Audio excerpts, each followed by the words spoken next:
अस्सलाम वालेकुम। टुडे का जो टॉपिक है वो है कायरल कार्बन, या जिसको हम कायरल सेंटर्स भी बोलते हैं। तो इसके लिए आपको जो बॉन्ड जो डायग्राम होते हैं, बॉन्ड लाइन डायग्राम जो ऑर्गेनिक केमिस्ट्री के लिए ड्रा करते हैं, आपको उसका इल्म होना चाहिए। और उसका लिंक मैंने उस वीडियो का लिंक मैंने आपको नीचे दिया हुआ है डिस्क्रिप्शन में। आप पहले वो वीडियो देख लें, फिर बाद में कायरल कार्बन या कायरल सेंटर वाला वीडियो देख लें, ताकि आपको समझ आ जाए। और आपने अगर अभी तक मेरा चैनल सब्सक्राइब नहीं किए तो आप काइंडली चैनल को सब्सक्राइब कर लें, ताकि जो भी अपकमिंग वीडियोज़ हो आपको मिलती रहे। क्योंकि मैं ऑर्गेनिक केमिस्ट्री में एक फ्लो के पैटर्न पे जा रहा हूँ, ताकि मैं आपको ऑर्गेनिक केमिस्ट्री समझा सकूँ। कायरल कार्बन ऑर्गेनिक केमिस्ट्री का इंपॉर्टेंट टॉपिक है। इसका मतलब है वो कार्बन, ये डिफिनेशन पहले समझ ले। Such a carbon which is connected to 4 different groups is called chiral carbon या स्टीरो कार्बन और एसिमेट्रिकल कार्बन। वो कार्बन जो कि 4 डिफरेंट ग्रुप्स के साथ अटैच हो, उस कार्बन को हम बोलते हैं कि कायरल कार्बन या कायरल सेंटर या एसिमेट्रिकल कार्बन। यानी फॉर एग्जांपल अगर ये कार्बन हम देख लें, ये एक कार्बन है, ये 4 डिफरेंट ग्रुप के साथ अटैच है। ए एक अलग ग्रुप है, बी एक अलग ग्रुप है, डी एक अलग ग्रुप है, सी 4 डिफरेंट। क्यों? क्योंकि कार्बन 4 बॉन्ड बनाते हैं, कार्बन की वैलेंसी 4 है, इस वजह से 4। ये कार्बन अगर हम देख ले, इसके साथ एक हाइड्रोक्सिल ग्रुप अटैच है, क्लोरीन अटैच है, ब्रोमीन अटैच है, फ्लोरीन, ये भी कायरल कार्बन ही है। अगर इसी तरह हम अगर ये वाला देख ले तो इसके साथ एक C2H5 यानी इथेन अटैच है, ऊपर मीथेन अटैच है, मीथेन ग्रुप एक कार्बन कंपाउंड है, हाइड्रोक्सिल ग्रुप हाइड्रोजन। तो ये भी एक कायरल कार्बन या कायरल सेंटर है, ये भी कायरल कार्बन या कायरल सेंटर है, ये भी कायरल कार्बन या कायरल सेंटर है। इसी तरह इसको अगर हम देख ले, ये नीचे OH ग्रुप के साथ यानी हाइड्रोक्सिल ग्रुप के साथ अटैच है, यहाँ पर हाइड्रोजन लगा हुआ है, यहाँ पर एक फिनोल है। अगर बेंजीन रिंग के साथ OH ग्रुप लग जाए तो इसको फिनोल बोलते हैं, और ये बेंजीन रिंग है। तो ये 2 अलग ग्रुप है इसके लिए, ये भी कायरल कार्बन ही है। अभी कुछ मैंने एक एग्जांपल्स और भी दिए हुए कि जो कायरल है, जो कायरल नहीं है। ये अब देख ले, ये एक कार्बन है, साथ में ऊपर मीथेन ग्रुप अटैच है, यहाँ पर साइड पर क्लोरीन, यहाँ पर C2H5 मैंने लिखा हुआ है, नीचे भी मैंने फिर प्रोपेन बनाया हुआ है, C2 कार्बन वाला कंपाउंड है। तो ये अलग ग्रुप है, ये अलग, ये अलग, ये अलग, ये भी कायरल कार्बन ही है। इस कार्बन को अगर हम देख ले कि ये कायरल है या नहीं है, इस कार्बन का अगर ओपन स्ट्रक्चर लिखा जाए तो ये इस तरह है, CHH। ये तो अभी 3 हाइड्रोजन ग्रुप है, नीचे ये एक और ग्रुप कंसिडर होगा इसके लिए। तो ये तो कार्बन बिल्कुल नहीं, कायरल कार्बन बिल्कुल नहीं हो सकता है, क्योंकि यहाँ पर जो कि इसके साथ 3 सेम ग्रुप अटैच है। इसी तरह नीचे अगर हम देख लें, ये कायरल कार्बन है, क्योंकि इसके साथ कार्बोक्सिलिक ग्रुप अटैच है, R जो भी है, CH3 है, CH2 है, जो भी है, और NH2 और हाइड्रोजन, ये कायरल है। ये तो बिल्कुल एक कायरल है, जिसके साथ 2 भी सेम ग्रुप आ जाए तो वो एक कायरल, उसको हम बोलेंगे एक कायरल कार्बन, यानी CH4।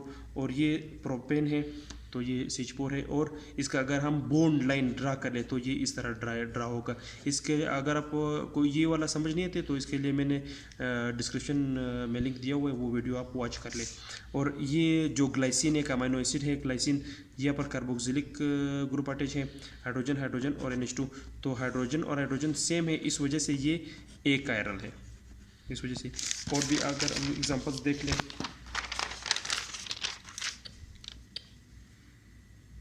ये कार्बन अगर हम देख, एक मिनट उससे पहले, तो वो 3, इसके अलावा 3 और भी कंडीशंस हैं जहाँ पर कायरलिटी लॉस्ट हो जाता है, कायरलिटी यानी ख़त्म हो जाता है।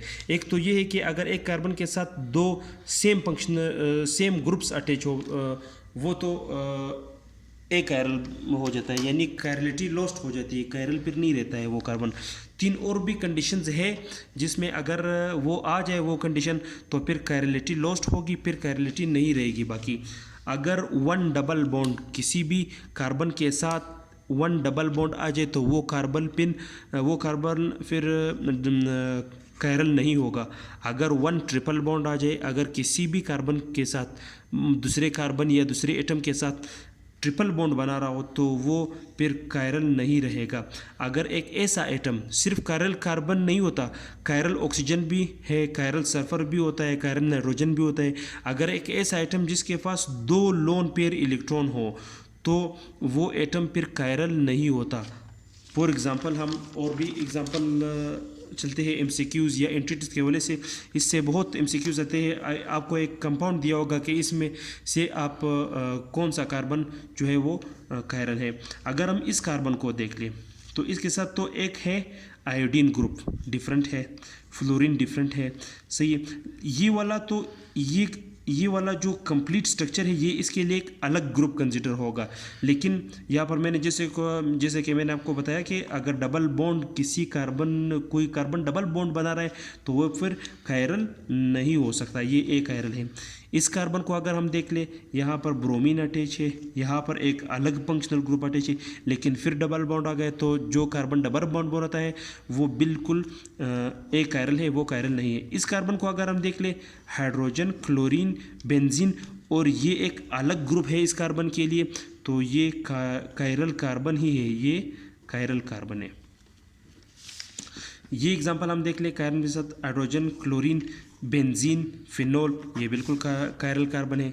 इसी तरह ये कंपाउंड OHH, C2H5, ये बिल्कुल कायरल नहीं है, क्योंकि ये C2H5 ये मैंने सिर्फ थोड़ा ओपन स्ट्रक्चर लिखा है, ये क्लोज या कंडेंस्ड जो शॉर्ट स्ट्रक्चर मैंने लिखा हुआ है। तो ये भी आपने ख्याल रखना है कि आपने कंफ्यूज नहीं होना है, अपने कार्बन को चेक करना है कि क्या कार्बन की तादाद यहाँ पर क्या है और कार्बन की तादाद यहाँ पर क्या है। अब आते हैं थोड़ा और मुश्किल स्ट्रक्चर की तरफ। ये एक टेस्टोस्टेरोन का स्ट्रक्चर है।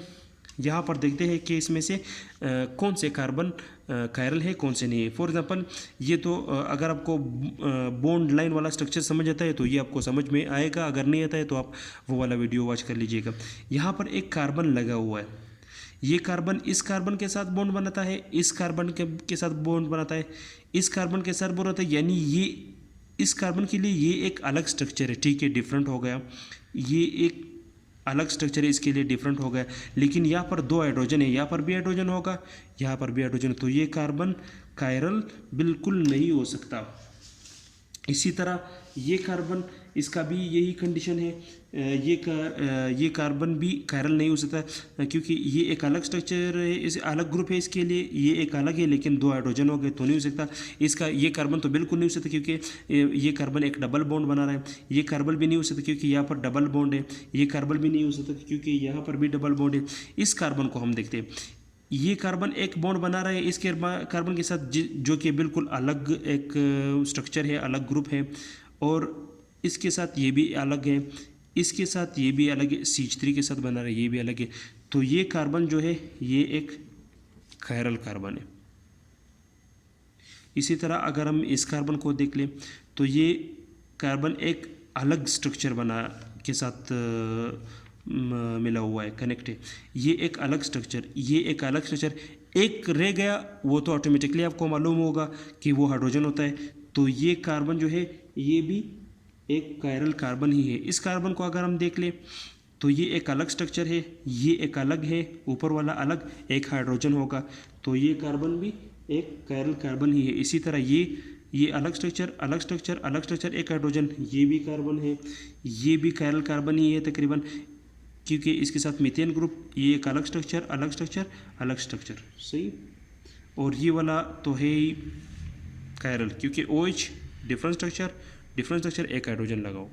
इसी तरह अगर हम इसको देख लें तो ये तो नहीं हो सकते क्योंकि ये कार्बन डबल बॉन्ड बना रहा है, ये कार्बन डबल बॉन्ड, ये तो यहाँ तक भी।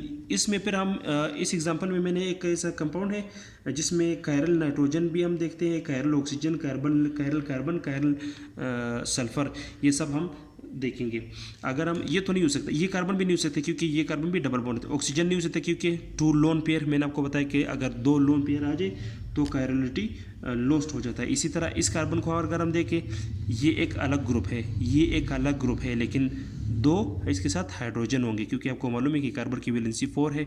तो एक बॉन्ड इस कार्बन के साथ उसने बनाया हुआ है, एक बॉन्ड इसके कार्बन के साथ, दो बॉन्ड वो हाइड्रोजन के साथ बना रहा है कार्बन। वो हम शो नहीं करते हैं बॉन्ड लाइन डायग्राम में, इस वजह से वो नहीं हो रहे।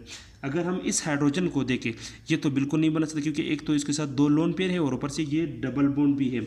इस नाइट्रोजन को अगर हम देख ले कि ये कायरल नाइट्रोजन है या नहीं, ये एक अलग ग्रुप है, ये एक अलग ग्रुप है, हाइड्रोजन अलग ग्रुप है, और दो इसके साथ लोन पेयर यानी एक लोन पेयर है। एक लोन पेयर वाला कायरल हो सकता है, तो एक हमारे पास कायरल नाइट्रोजन ये है। इसी तरह इस कार्बन को देखें, ये एक अलग स्ट्रक्चर उसके साथ लगा हुआ है, ये अलग स्ट्रक्चर, ये अलग स्ट्रक्चर, एक हाइड्रोजन होगा, तो ये कार्बन भी कायरल कार्बन है। इसी तरह इस कार्बन को देख लें, अलग स्ट्रक्चर अलग स्ट्रक्चर अलग स्ट्रक्चर और एक हाइड्रोजन।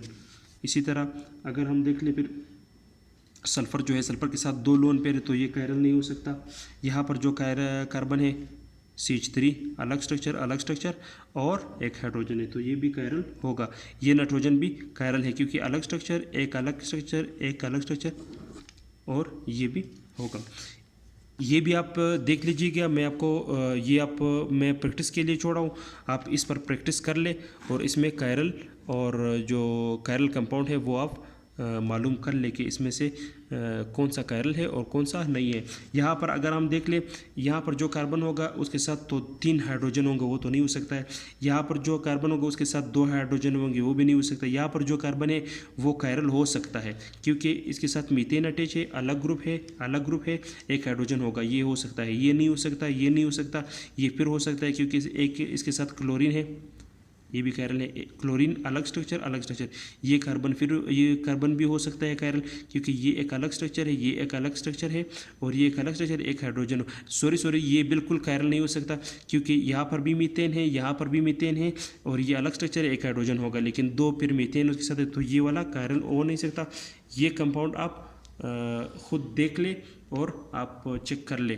और बॉन्ड लाइन का जो डायग्राम है वो बहुत इंपॉर्टेंट है, क्योंकि आगे मैं जितने भी वीडियोस बनाऊंगा मैं कोशिश करूँ कि बॉन्ड लाइन डायग्राम से ही आपको समझाऊँ, ताकि आपको फिर मुश्किल नहीं रही। और आप ये ऑर्गेनिक केमिस्ट्री के लिए प्रैक्टिस बहुत लाजमी है, इस वजह से आप प्रैक्टिस ज़्यादा कर ले। ये वाला आपका जो होमवर्क जिसको बोलते हैं वो आप कर लो, ताकि आपको समझ आ जाए। थैंक्स।